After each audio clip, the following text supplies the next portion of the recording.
여는 글, 흔들리지 않는 뿌리 깊은 교육을 위한 첫걸음.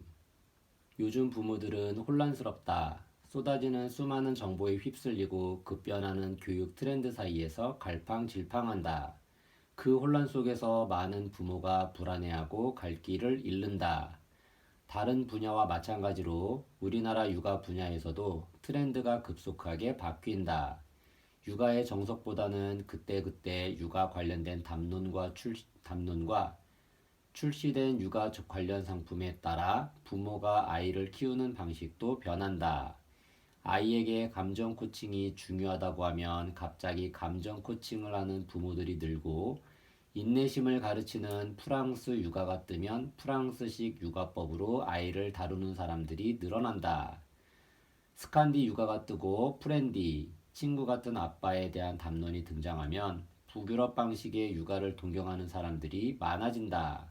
그러다 포대기 등 전통 육아의 장점이 알려지면 갑자기 포대기 소비가 늘고 전통 육아에 대한 관심이 느는 시기다. 따라서 이러한 사회일수록 정확하고 신뢰할 수 있는 정보가 제공돼야 부모들이 각종 상술에 흔들리거나 시류에 휩쓸리지 않고 줏대 있게 아이를 키울 수 있다. 자녀 교육의 올바른 이정표를 제시하고자 탄생한 것이 바로 한결의 베이비트리 육아 웹진이다. 한결의 베이비트리가 가고자 했던 방향은 오직 하나, 불안한 부모들을 위한 흔들리지 않는 육아의 나침반이 되는 것이었다. 새로 내야 하는 길은 언제나 투박하고 메마르다. 많은 어려움이 있었지만 한결의 베이비트리 육아 웹진은 함께하는 사람들과 부모들의 진심이 모여 불과 몇 년 만에 단단하게 뿌리를 내릴 수 있었다. 특히 베이비트리를 이끌어가면서 매우 큰 보람을 느낀 프로젝트가 있는데 바로 한결의 부모 특강이다. 베이비트리를 시작하면서 가장 중점을 둔 부분은 부모들이 믿고 신뢰할 만한 육아 전문가의 발굴이었다. 그런 노력 덕분으로 이론에 근거한 지식이 아닌 가슴에서 우러나오는 지혜를 전하는 육아 전문가들을 필자로 만날 수 있었다. 하지만 주옥 같은 강연을 들려줄 육아 멘토들을 필자로 보유하고 있으면서도 물적 기반이 충분치 않아 그들과 부모들을 연결시켜줄 수 없다는 사실이 너무 안타까웠다. 어떻게 하면 더 많은 부모들이 자신의 아이와 행복하게 살 수 있을까를 고민하던 우리는 한결의 부모 특강을 진행해 보기로 했다. 아무도 그 프로젝트를 해야 한다고 강요하지 않았고 성공을 담보해 줄 그 어떤 것도 없었다.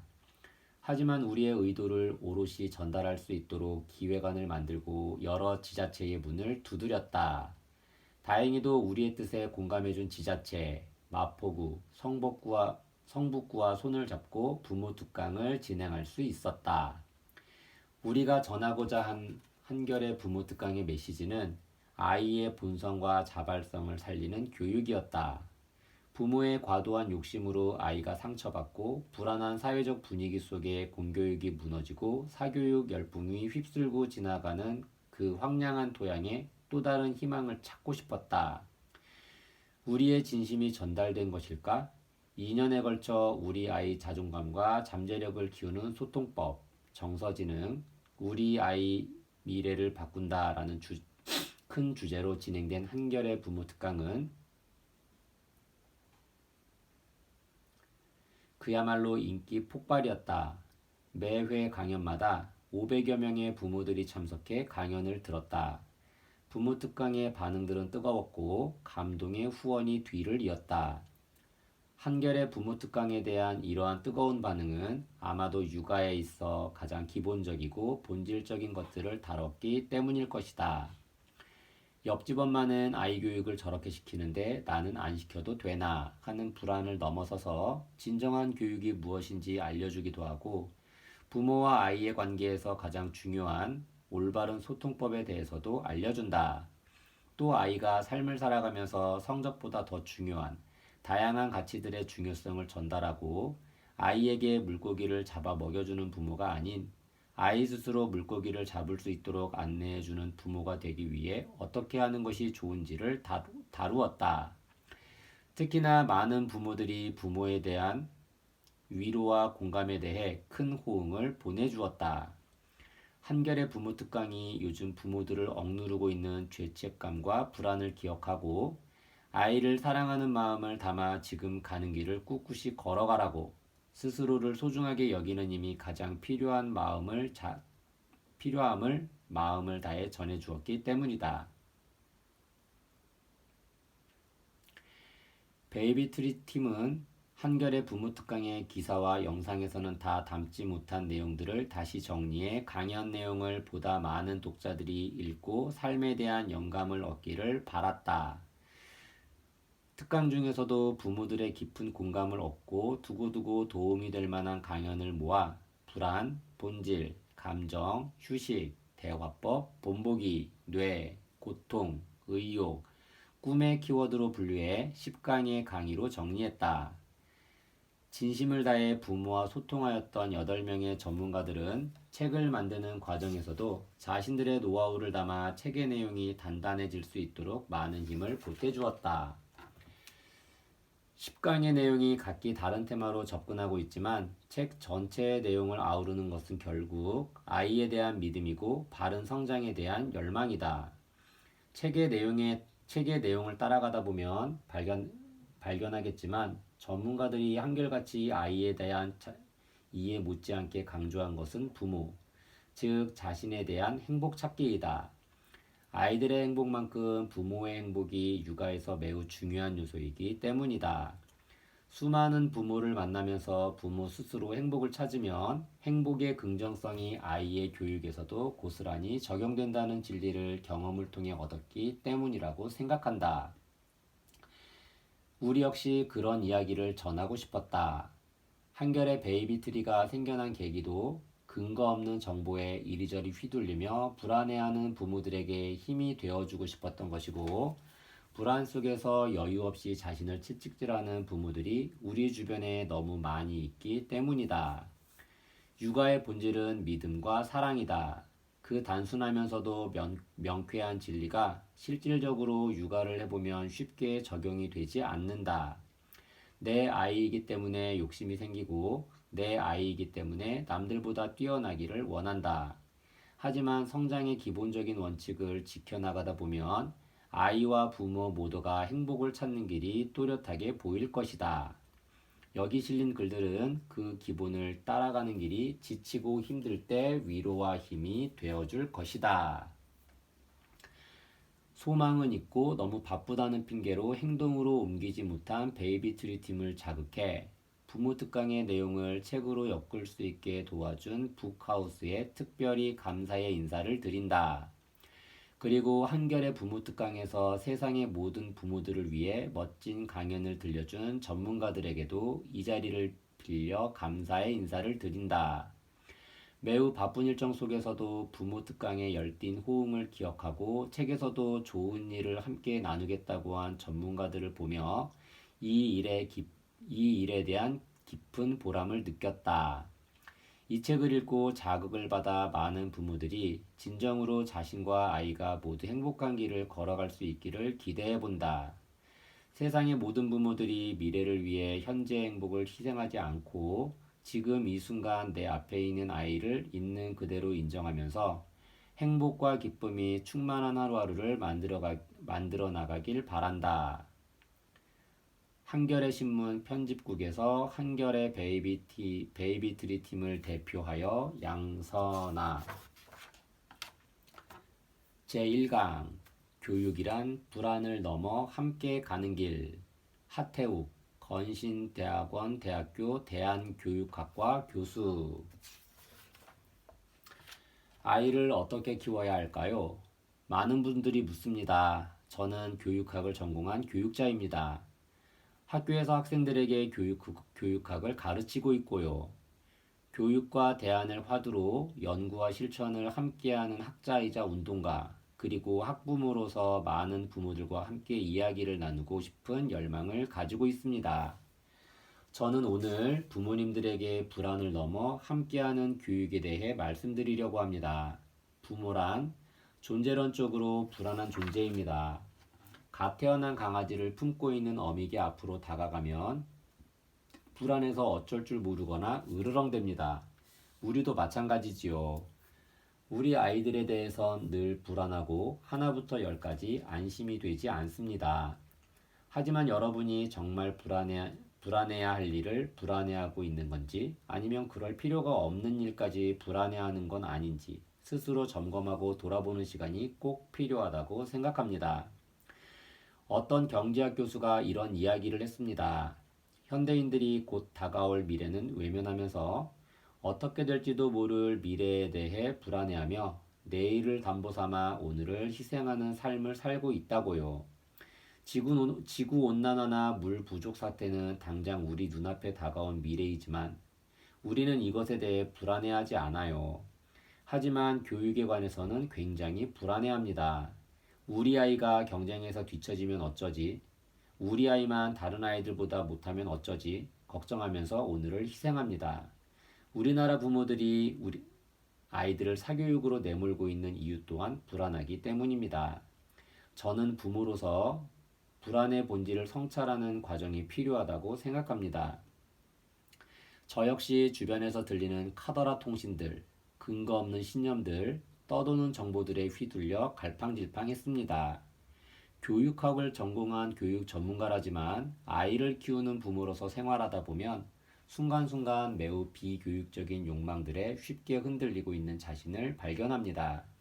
그렇게 아이를 키우면서 제가 하는 어떤 공부와 연구보다 내 아이 기르기에 대한 고민과 성찰이 필요하다는 것을 깨달았습니다.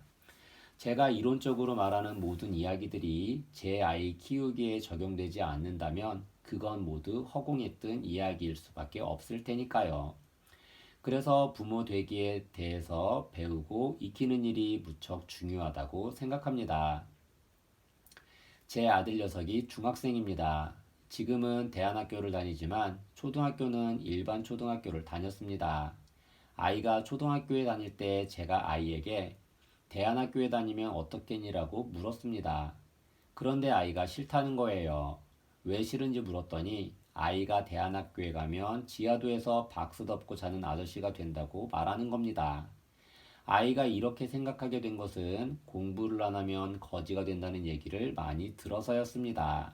되짚어보면 우리가 아이를 훈육하는 방식이 협박에 근거한 경우가 많습니다. 울면 호랑이가 잡아간다 해서부터 뭐뭐 안 하면 뭐뭐 해주지 않을 거다는 조건부 거래까지 아이들에게 겁을 주며 내 뜻대로 움직이게 만드는 것이지요.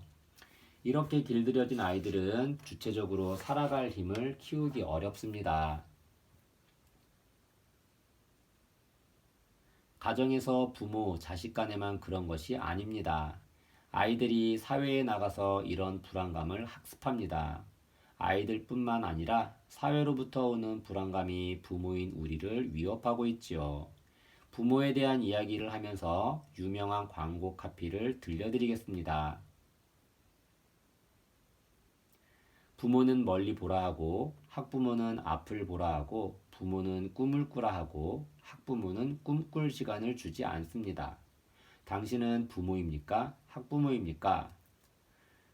어떻게 생각하십니까? 학부모가 아닌 부모의 모습으로 돌아가는 길이 진정한 교육의 시작이라고 하는데요. 부모와 학부모 사이에서 여러분들은 어떤 위치를 차지하고 있습니까? 저 역시도 부모이자 학부모입니다. 아이를 보며 때로는 흔들리고 때로는 불안합니다.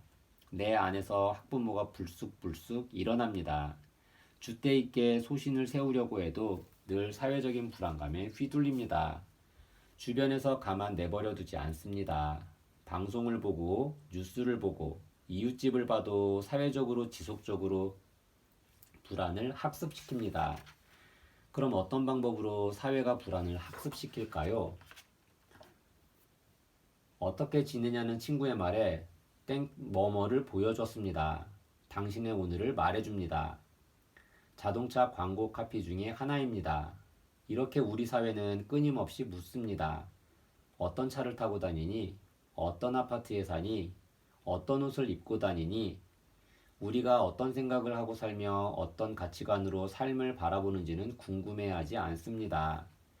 오늘 무엇을 소비하고 그것을 남에게 어떻게 보여주고 증명하는지에만 관심이 쏠려 있습니다. 우리는 그렇게 압박감에 시달리고 압박감으로 인해 불안해합니다. 그래서 우리가 찾은 방법은 소비를 통해 불안감을 해소하는 것입니다. 형편이 안 되면 짝퉁을 사더라도 혹은 빚을 내더라도 남들한테 부끄럽지 않으려면 나도 그만큼은 사드려야 하는 겁니다. 그런데 구매력이 높아지면 모든 것이 해결될까요? 소비를 한다고 해서 불안감이 근본적으로 해소되는 것은 아닙니다. 불평등과 차별은 여전하고 가진 자들은 못 가진 자들을 끊임없이 구분하고 밀어냅니다. 바로 경계를 만드는 것입니다. 가진 자들은 자신의 영역을 표시하며 울타리를 칩니다. 그럼 우리는 그 울타리 안에 들어가길 소망합니다. VIP가 되길 원하는 겁니다. 그런데 VIP가 된다 한들 우리 앞에는 또 VVIP가 생깁니다. VVIP가 되어도 그 앞에는 프레스티지가 있습니다. 혹여 나는 못 들어가도 우리 아이만큼은 그곳에 들어가길 바라죠. 우리 아이를 그 울타리 안에 넣기 위해 발을 동동 구르며 계속 아이를 채근하고 압박합니다. 좋은 학교에 가야 돼, 좋은 직장에 가야 돼 라고 하고요. 그런 와중에 우리 아이들의 상태가 어떤지 돌아보기를 바랍니다. 우리나라 어린이가 느끼는 행복 지수는 평균 69점입니다. OECD 가입 국가 중에서 최하위입니다. 몇 년째 최하위를 기록하고 있습니다. 초등학생 10명 중 3명이 가출을 하고 싶어 하고 전체 아이들의 12%는 자살 충동을 경험합니다. 내 아이가 나도 모르는 사이 아파트 옥상으로 걸어 올라가고 있다고 생각하면 너무 끔찍한 일입니다. 정말 우리가 무엇을 걱정하고 불안해해야 하는지 직시해야 할 이유가 여기 있습니다. 그렇다면 불안감을 해소하고 부모와 아이 모두 진짜 행복하게 살아가려면 어떻게 해야 할까요? 일단 다음과 같은 불편한 진실을 깨닫는 것이 필요합니다. 혹시 죄수의 딜레마라는 말을 들어보셨나요?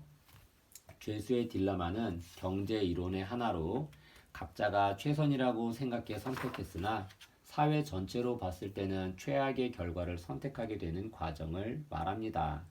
자세히 설명해 보겠습니다.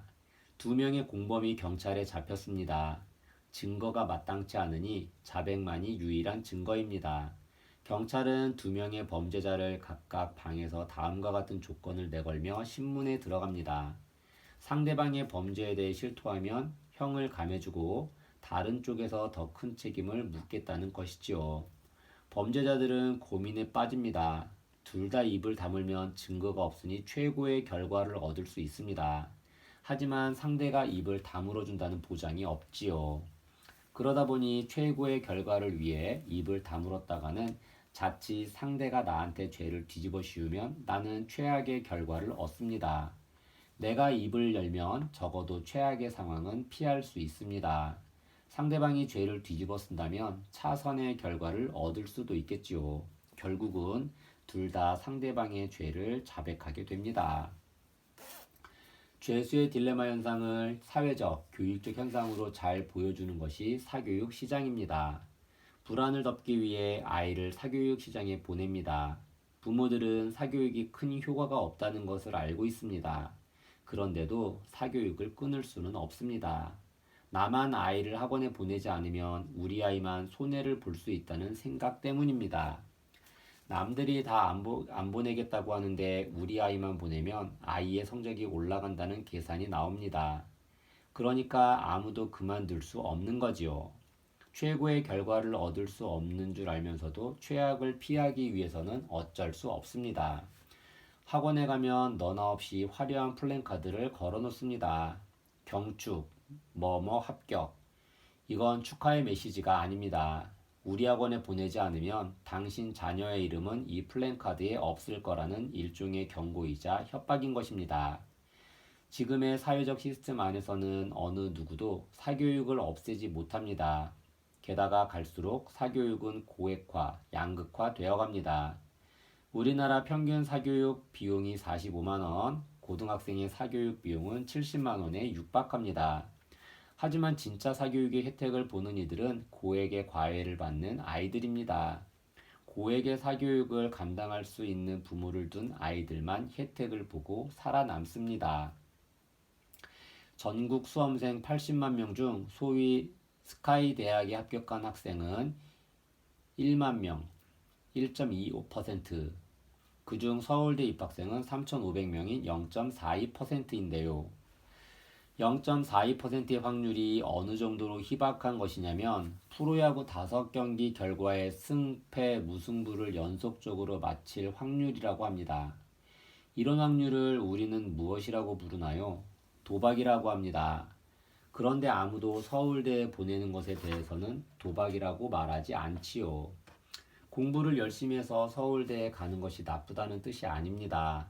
다만 모두가 서울대에 가야 행복한 삶을 살 수 있다고 믿는 것이 환상이라는 겁니다. 서울대에 가지 못하면 행복한 삶을 살 수 없을 것이라는 불안에 빠져 있는 거지요. 그러다 보니 우리는 도박 같은 확률을 생각하지 않고 아이를 들볶습니다.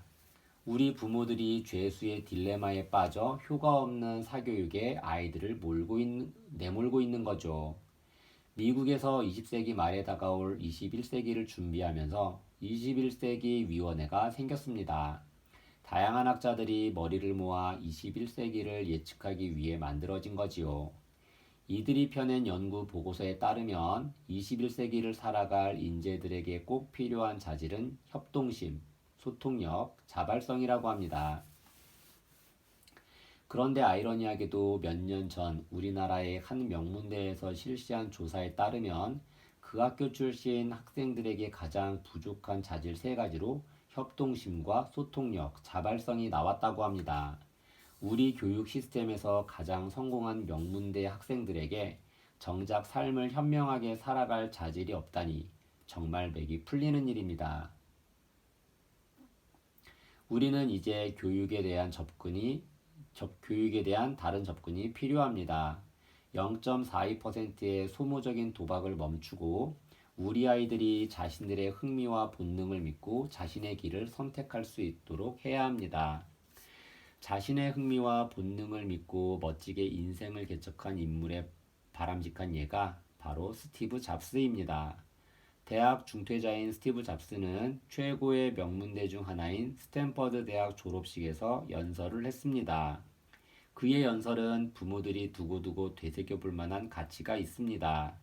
그의 연설의 핵심을 요약하면 다음과 같습니다. 살아오면서 흥미와 본능에 따라 선택한 경험들은 나중에 소중하게 쓰였고 삶에서 모두 도움이 되었습니다. 그 당시에 활용 가치가 있어 보였던 것은 하나도 없었습니다. 돌아보면 그 경험들이 소중했지만 무언가를 얻기 위해 바라고 경험한 것은 아니었습니다. 우리 인생의 대부분은 일과 연결되어 있습니다. 우선 자신이 좋아하는 일이 무엇인지 찾아야 합니다. 그러니 흥미와 본능을 믿으세요. 그리고 안주하지 말고 무모해 보이더라도 도전하세요. 그러면 결국 그것이 결과를 만들어줍니다. 이미 성공적인 첫발을 내딛는 명문대 졸업생들에게 스티브 잡스는 계획을 세워 걷는 좁고 안정적인 길을 가지 말라고 설득합니다. 중요한 것은 부모들이 생각하는 스펙이 아닙니다. 아이들이 살아갈 세상이 어떻게 바뀔지는 아무도 모릅니다. 좁은 시야로 스펙을 따져가며 아이의 인생을 함부로 재단하지 말아야 합니다. 인생은 스펙대로 되는 것이 아닙니다. 그럼 스펙이 아닌 우리만의 기준으로 어떻게 하면 아이를 잘 키울 수 있을까요? 어떻게 하면 아이를 잘 키울 수 있을지에 대한 질문은 학부모 교육을 하러 가면 제일 많이 듣는 질문입니다. 질문의 세부적인 사항은 조금씩 달라도 근본적인 내용은 다 똑같습니다. 가장 궁금할 수밖에 없는 내용입니다. 도대체 어떻게 해야 아이를 잘 키울 수 있을는지요? 우리가 사회에서 살아가면서 어떤 역할을 맡기 위해서는 오랜 시간 그 역할이 되기 위한 교육을 받습니다. 짧게는 몇 개월 과정에서부터 길게는 몇십 년까지 학교나 학원을 다니기도 하고 시험을 쳐서 자격증을 따기도 합니다. 그런데 우리가 사회에서 맡을 수 있는 역할 중에서 가장 파급력이 큰 부모 역할을 맡기 위해 우리는 어떤 교육도 받아본 적이 없습니다. 부모 자격 검정 시험이 있어 거기서 떨어진 사람은 자녀 양육권을 박탈한다는 법도 없지요. 교육에 대한 이야기가 나온 김에 교육이란 무엇인가에 대해서 조금 더 이야기해 보겠습니다. 교육이란 가르칠 교, 기를 육 이런 뜻이지요. 가르치는 행위는 부모나 교사, 즉 가르치는 사람이 주체가 되는 행위입니다. 우리말로도 가르치다는 가리키다와 같은 어원이 있다고 합니다. 즉 가르치는 행위는 진리를 알고 있는 사람이 저것이 진리다 라며 가리키는 행위라는 것이죠. 서양에서도 비슷한 관점이 있습니다. 교육을 의미하는 영어 페다고기는 그리스어 페이도스 어린이와 어거고스 이끈다의 합성어입니다. 오늘날로 치면 이 학원 저 학원으로 아이들을 끌고 다니는 강남 엄마쯤 될까요? 여기서도 아이를 이끄는 사람, 즉 교육자가 무엇을 가졌느냐가 중요합니다. 이에 반해서 육은 아이를 기르는 것을 의미합니다. 기른다는 것은 스스로 자라날 수 있는 환경을 만들어주는 것이죠. 기르다라는 동사가 길이라는 명사로부터 나왔다는 주장도 있습니다. 아이가 자신의 길을 걸어갈 수 있도록 하는 것, 그것이 기르는 행위라는 것입니다. 영어의 education은 밖으로와 듀코, 꺼내다라는 라틴어에서 왔다고 합니다. 자기 안에 있는 잠재력과 재능을 온전히 꺼낼 수 있는 것은 자신의 힘이 달려있겠지요. 아이의 입을 열고 손을 집어넣어 그것을 억지로 끄집어낼 방법은 없습니다. 교육이란 교와 육, 가르치는 것과 기르는 것의 조화입니다. 그런데 우리 사회는 가르치는 것만이 지나치게 강조되어 있습니다. 아이의 안에 어떤 생각과 욕구가 어떤 가능성이 들어있는지 들여다보지 않고 부모 욕심대로 교사가 아는 대로만 강요합니다. 부모의 욕심, 교사의 지식은 우리 사회의 불안과 밀접하게 연관되어 있습니다. 결국 지나친 조기교육, 사교육 열풍도 모두 교 쪽으로 지나치게 추가 기운 탓에 나타나는 왜곡 현상이라고 볼 수 있습니다. 그렇다고 무조건 육만이 강조되어야 한다는 것은 아닙니다. 흔히 대안교육이란 아무것도 가르치지 않고 아이들을 방치하는 교육으로 알고 있는 사람들이 많지만 그건 교가 지나치게 비대해진 우리 사회에서 육을 강조하다 보니 생겨난 오해인 듯 합니다. 아이의 이야기를 듣고 아이의 욕구를 알아주고 흥미를 파악하고 그 길을 나아갈 수 있는 환경을 만들어주는 것. 그것이 바로 교와 육, 가르침과 기름이 조화를 이루는 길일 것입니다. 그런 교육 환경 속에서 자라나는 아이야말로 배우고 익힘의 즐거움을 아는 아이로 자라날 수 있습니다. 부모가 아이들에게 어떤 모습을 보여주고 있는가에 대해서 곰곰이 생각해 보았으면 합니다. 부모들은 아이를 어떻게 키울까만 고민할 뿐 내가 어떤 모습을 보여줘야 하는가에 대해서는 중요하게 생각하지 않습니다. 그런데 아이들은 가르쳐주는 것보다 보여주는 것을 통해 훨씬 더 빠르고 강하게 배웁니다. 그러나 유념해야 될 것이 있습니다. 아이들은 어른들이 의식적으로 보여주는 것과 실제로 사는 모습을 선언적으로 구분해냅니다. 또한 의식적으로 보여주는 것은 일회적이지만 사는 모습은 일상 속에서 무의식적으로 반복해서 드러납니다. 착하게 살라고 하면서 이기적으로 사는 부모, 올바른 행동을 하라고 하면서 정작 본인은 부정행위를 저지르는 교사, 책 한 권 안 읽으면서 아이에게 강요하는 독서교육, 아이들은 이미 다 보고 배우고 있습니다. 아무리 좋은 것을 가르쳐도 부모가 실제로 그렇게 살지 않으면 교육은 전혀 효과가 없습니다. 우리는 앞서 이런 질문을 던졌습니다. 아이를 어떻게 키워야 하는지, 무엇을 가르쳐야 하는지 말이지요. 그런데 사실 우리가 자녀 교육을 위해 진짜 물어야 할 질문은 이것에서 출발합니다. 나는 어떻게 살아야 하는가? 여기에서 우리에게 질문을 던져봅니다. 또 우리 스스로에게 깊이 묻습니다. 나는 행복한가? 어떻게 하면 아이를 잘 키울 수 있을까요? 라는 이 질문도 바꿔보겠습니다. 어떻게 하면 내가 더 행복해질 수 있을까요? 아이에게 열심히 사는 모습, 즐겁게 사는 모습, 공부하는 모습, 돕고 사는 모습을 보여주면 아이도 그렇게 따라올 것입니다. 거짓으로 보여주는 것이 아니라 실제로 즐겁고 행복하게 사는 것이 아이의 교육에도 무척 중요한 영향을 미치는 것이죠. 부모가 자기 삶의 만족도가 높고 행복감을 느끼며 마음의 여유가 있을 때 자신도 모르게 교육적인 행동들이 나타납니다. 그리고 이런 행동과 태도는 아이들의 성장에 학습지나 학원보다 훨씬 더 큰 영향을 미치게 됩니다. 어느 책에서 법륜 스님께서 하신 말씀을 인용해 보겠습니다. 자기 상처를 치유해서 자기 스스로 건강해져야 해요. 내가 건강해져야 남편도 사랑할 수 있고 자식도 사랑할 수 있습니다. 상처받은 마음으로는 누군가를 사랑하기가 힘듭니다. 부모가 자신의 상처를 치유하지 않고 상처의 도끼를 아이에게 뿜으면 아이는 잘 성장할 수가 없어요. 엄마 수업 중 세계에서 가장 유명한 영국의 대안학교인 서머힐을 설립한 교육자 닐은 문제 아동은 없다. 문제 부모가 있을 뿐이다라고 했습니다. 아이에게 하는 많은 이야기와 행동들은 모두 아이를 위한다는 명분을 담고 있지만 실상은 나의 가치관을 주입하거나 내 안에 들어있는 수많은 상처들을 심리적으로 왜곡해낸 결과인 경우가 많습니다. 힘들지 않은 사람, 상처가 없는 사람, 심리적으로 어려움을 겪지 않은 사람이 어디 있겠습니까? 하지만 그것들을 어떻게 이겨내느냐에 따라 나의 행복뿐만 아니라 아이의 성장이 함께 달려있다는 것을 꼭 기억해야 합니다. 자녀를 키우면서 가장 중요한 것은 결국 나 스스로가 행복하고 즐거운 사람이 되어야 하는 것입니다. 그럼 앞으로 우리 아이를 어떻게 키워야 할까요? 우선 학교에 대한 신화를 버렸으면 합니다. 학교는 산업혁명과 함께 나타난 근대 산업사회에 맞춰 나타난 교육 제도입니다. 철저하게 규격화된 대량 생산의 시스템에 맞춰진 제도인 것이죠.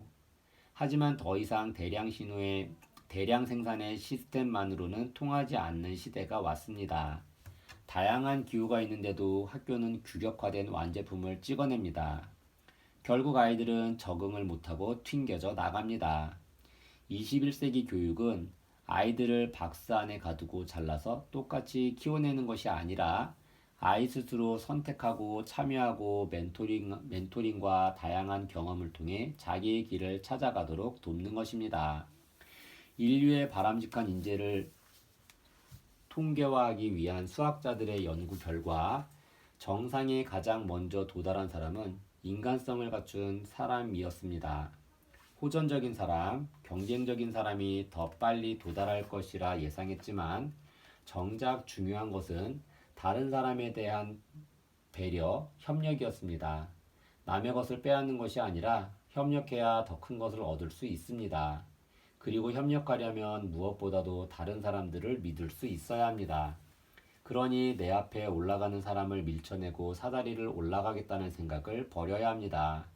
우리는 외길 사다리를 올라가는 것이 아니라 눈앞에 펼쳐진 다양한 갈림길 중에서 하나를 선택해서 걸어가고 있습니다. 수많은 길 중에서 스스로 선택한 길을 당당히 걸어갈 수 있도록 하는 것. 그것이 21세기에 맞는 아이들을 길러내는 일입니다. 불안을 버리고 아이와 함께 더불어 행복하려면 어떻게 해야 할까요? 첫 번째는 우리 아이가 0.42% 안에 들 수 있다는 생각을 버리십시오. 그리고 우리 아이가 0.42% 안에 들어갔다고 하더라도 그것이 행복을 담보해주는 일인가를 생각해 보세요. 경쟁에서 이기면 행복한 삶이 될까요? 결코 그렇지 않습니다. 내 아이를 무엇으로 만들겠다라고 생각하기보다 아이가 앞으로의 삶을 어떤 마음으로 어떻게 살아가면 좋을지를 생각해 보세요. 그리고 먹고 사는 일을 너무 걱정하지 마세요. 세계는 넓고 할 일은 많습니다. 부모의 세계관이 넓어지면 아이의 세계관 또한 넓어집니다. 무엇보다 부모들 스스로 협동의 공동체인 마을을 만드는 일에 참여하고 행동하길 바랍니다. 그런 행동과 실천이 우리 아이들의 미래를 더 밝게 하는 길입니다. 생각에서 멈추는 것이 아니라 행동으로 이어질 때 우리 아이들의 세상은 넓고 다양해질 것입니다.